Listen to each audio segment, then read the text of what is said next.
Kuna kitu ambacho lazima ukifahamu na kitu ambacho lazima ukijue kiukweli. Unafanya kazi kwa bidii kila siku, unajaribu kila njia, lakini mwisho wa mwezi hali ni ile ile. Hakuna ambacho kinachobadilika. So unaweza kufikiria, tatizo lako si bidii yako. Tatizo lako si bahati mbaya. Tatizo lako ni mambo 6 unayoyafanya bila kujua, ambayo yanakuzuia kuweza kufanikiwa kila siku. Inategemea tafsiri ya mafanikio kwako ikoje, lakini huwa tunatofautiana baina mtu na mtu.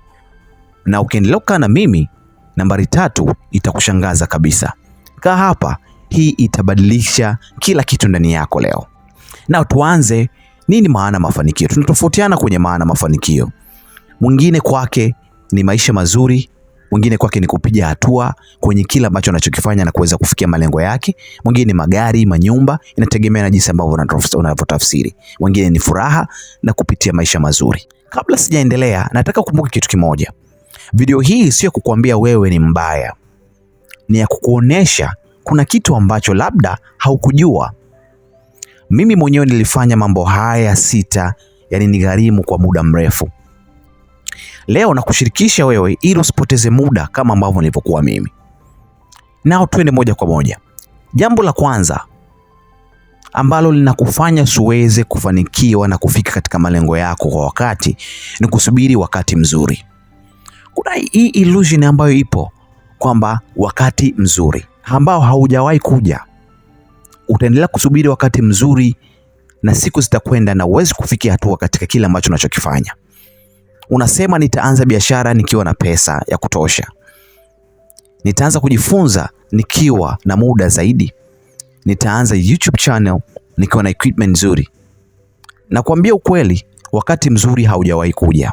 Na kama utaendelea kusubiri wakati mzuri, hautokuja kamwe. Hadithi yangu ya kweli ambayo nitakwambia. Mimi nilikaa kimya siku 421. Nikasema nitarudi YouTube kwa wakati nitapokuwa niko tayari. Siku 421 zikapita, sikuwa tayari zaidi ya kusema nitafanya. Nilikuwa napoteza muda tu.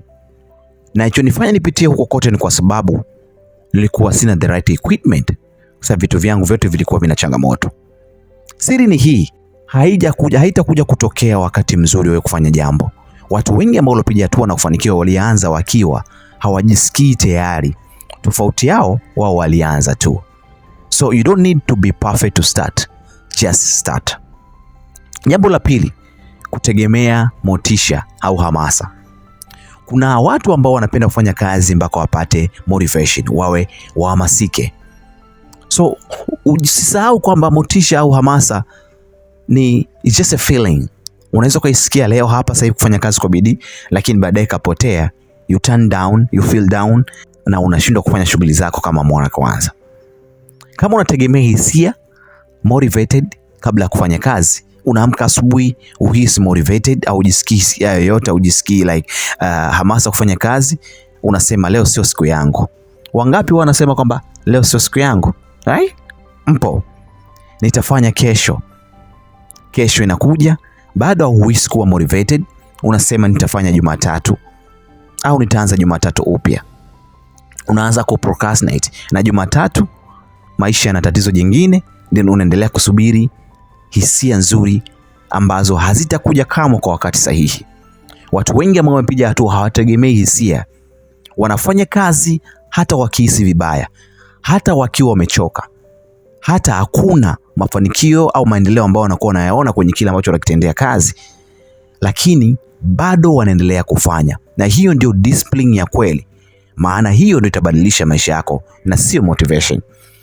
Kama unahitaji kufahamu tofauti baina ya motivation na discipline, kuna video hii hapa nimekuwekea, inaweza kuitazama. Jambo la 3, kujilinganisha na wengine.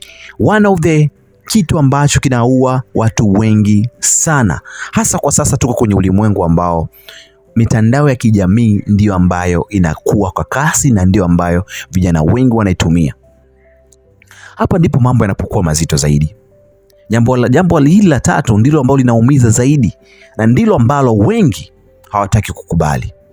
Kujilinganisha na wengine kila siku, hiyo inakuua ndani yako polepole. Unafungua Instagram, unaona wenzako wana magari mapya, wanaishi vizuri, unahisi vibaya. Unafungua Facebook, unaona mtu aliyefanikiwa katika biashara, unahisi mdogo. Unafungua YouTube, unaona mtu ana subscribers wengi, unafikiria mimi sitaweza kamwe. Tatizo lako la kujilinganisha si wivu tu, ni jinsi itapobadilisha lengo lako. Badala ya kukimbia mbio zako, unaanza kukimbia mbio za mtu mwingine. Na mbio za mtu mwingine hautoziweza kamwe na utashindwa kwa sababu hazikutengenezwa kwa ajili yako. Niliwahi kuacha kutengeneza video kwa sababu ya kulinganisha channel yangu na channel za watu wengine ambao tunafanya maudhui ya aina moja. Nikasema wao wana team nzuri, wao wana vifaa vizuri. Nikasahau kitu kimoja muhimu. Wao pia walianza na sifuri. Tofauti yao, hawakusimama na kuangalia wengine, waliendelea tu. Jambo la 4, kuogopa hukumu ya watu. Kuogopa watu watazungumza nini.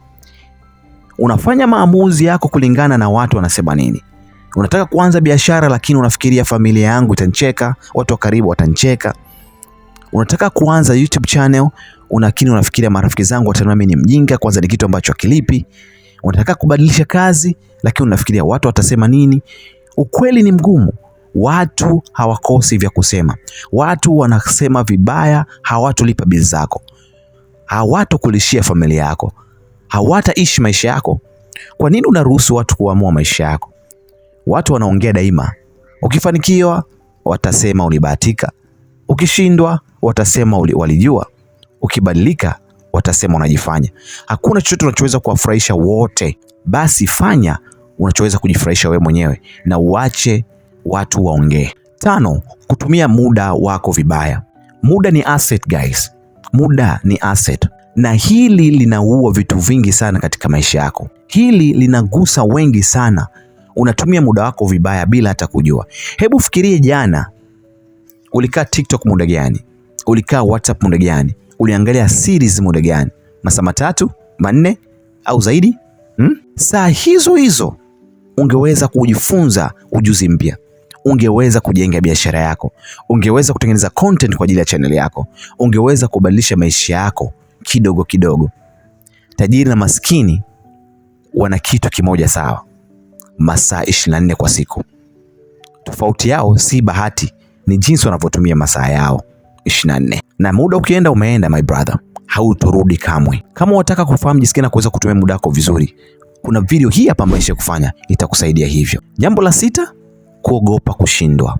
The fear of failing. Hadi sasa still kuna watu ambao wanapitia changamoto ya namna hii. Like wana uoga kushindwa. Ni jambo la mwisho la 6 ambao ndio mzizi mkubwa kuliko yote. Kuogopa kushindwa. Kwa sababu ya uoga huo haujajaribu kamwe nguvu zako zote. Wanasema ya kwamba ukitaka great results, ukitaka matokeo mazuri kwa nicho ambacho unachokifanya, lazima ufanye kazi kwa bidii. Lazima utake risks. Na ili uweze kutake risks, lazima usiwe na uoga kufanya mambo. Kwa sababu ya uoga hujajaribu kamwe kutumia nguvu zako zote. Daima unajizuia kidogo ili kushindwa. Wewe unaanza kuleta excuse na kusema nimejaribu kidogo lakini bado. Lakini ukweli ni huu, kushindwa sio mwisho wa safari, ila ni mwanzo wa safari au ni sehemu ya safari. Kila aliyefanikiwa ameshindwa mara nyingi zaidi ya wewe. Tofauti ya walioshindwa mbele wakaendelea, hawakushindwa wakakimbia. Thomas Edison ameshindwa mara 999 kuzindua bulb, lakini mara 1000 aliyofanya mara ya mwisho ndio ambayo aliweza kuzindua bulb. Like kama angesema aishie kwenye 999, leo tusingekuwa na bulb. Vitu vyote ambavyo unavyoviona, watu ambao walivyovitengeneza wangesema washindwe na kuviacha, basi leo tusingekuwa na hivyo ambavyo tunavitumia. Nilifanya video yangu ya kwanza ilikuwa mbaya sana, hata leo ukiiona, lakini ilikuwepo. Nilitengeneza ya pili bora, ya 3 bora zaidi, na leo niko hapa. Kama ningeogopa kushindwa, nisingeweza kutengeneza content hata video moja. We usingekuwa hata unasikia maneno haya right now. Mambo 6 tulizozungumzia leo: kusubiri wakati mzuri, kutegemea motivation, kujilinganisha na wengine, kuogopa hukumu ya watu, kutumia muda wako vibaya na kuogopa kushindwa. Haya yote yanafanywa na watu wengi kila siku bila kujua. Lakini leo wewe umejua, na kujua ndio hatua ya kwanza kubadilika. Niambie kwenye comment ni jambo gani kati haya 6 limekugusa zaidi na lipi unalofanya sasa. Share video hii kwa mtu mmoja ambaye anahitaji kusikia hii leo, labda ndio kitu anachohitaji kubadilika. Kama bado hujasubscribe channel yangu, then subscribe right now na bonyeza alama kengele ili kupata content mpya kila ninapo upload video mpya. Asante sana.